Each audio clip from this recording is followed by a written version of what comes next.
ka-soldering! So, for today's video, ang ipapakita namin sa inyo ay Lunar Soldering Station EDSI 951SX-230i. So guys, i-unbox muna natin siya.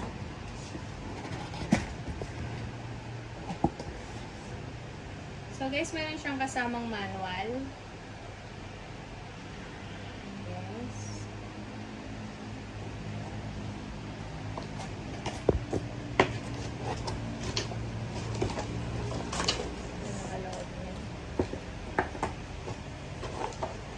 Mismong unit. And then soldering iron.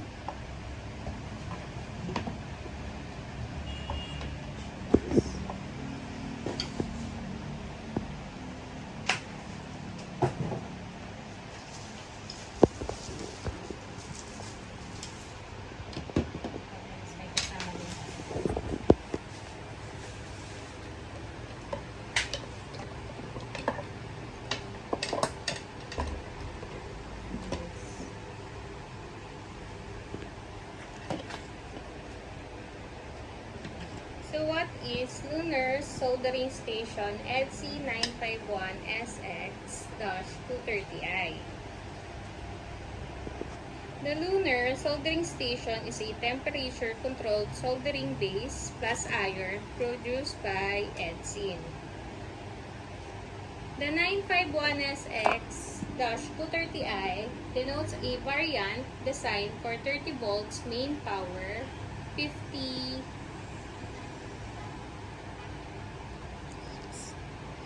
Hertz.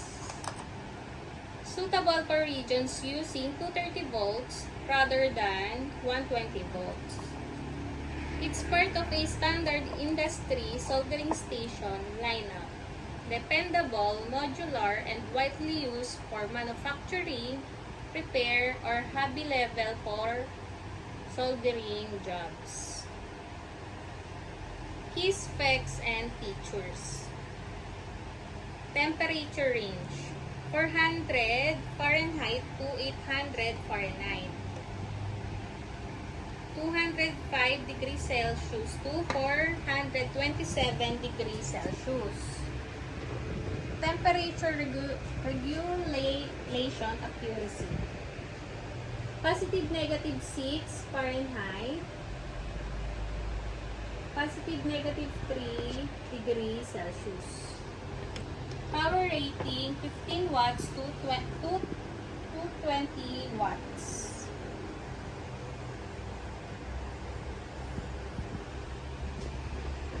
Heater specification. On 230 volts model, 230 volts 95 watts heater. Form factor compact, about 4.1 inch wide times 8.2 inch tall times 10 inch deep.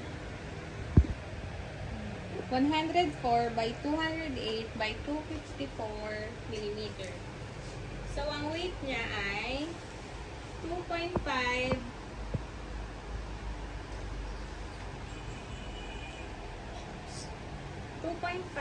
pounds. About 1.1-1.4 kilogram, depending on exact version. Modular design. The station is modular for easier maintenance and service. The soldering iron tip, the part that touches solder or joints, is replaceable. ESDC. Suitable for work on sensitive electronic circuits without risking electrostatic damage. Included with the unit. A soldering tip LT375 tool pad, sponge holder with cleaning sponge and liner, and calibration or aid tool. Calibration. It supports external calibration, useful for maintaining accuracy over time. Important for repeatable soldering jobs. What it's used for. because of its reliability, temperature control, and keep interchangeability, the 951SX-230i is suitable for. So guys, ikakabit muna natin siya. Ayan siya guys. Ito guys. Isuot nyo siya dito.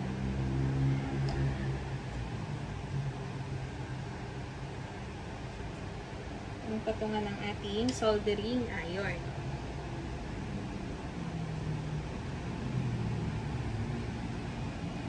Siya guys.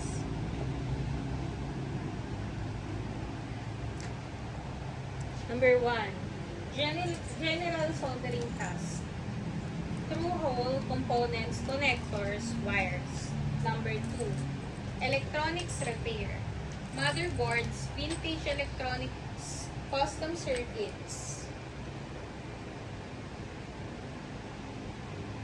So guys, ito yung mga tips niya.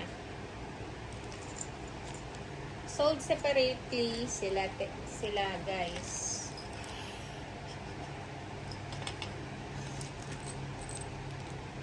Pero meron naman siyang tip na included dun sa mismong set nitong ating soldering station. So guys, yan yung mga tips niya. Ayan yung included dun sa mismong soldering station set natin.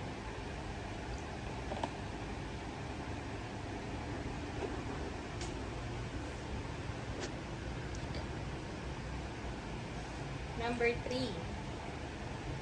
Prototype building. Hobby PCB work. Number 4. Situations requiring ESD safety. Sensitive chips boards. Number 5. Workshops and production benches where durability, modularity matters. Many users consider the base design as a workhorse, rugged, no frills, and flexible, rather than overly fancy. Why it's called Lunar? Lunar is a brand line name used by Edsyn for its temperature-controlled soldering stations. It denotes a single iron, single station setup, i.e. one iron plus one base, as opposed to multi-iron or multi-station base. Because of this, Lunar soldering station often describes a compact one-iron soldering setup, simple, efficient, and accessible for many soldering needs.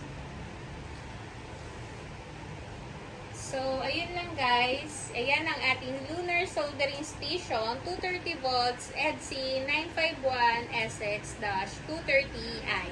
So, ayun lang guys. Please subscribe our YouTube channel and TikTok account. Thank you!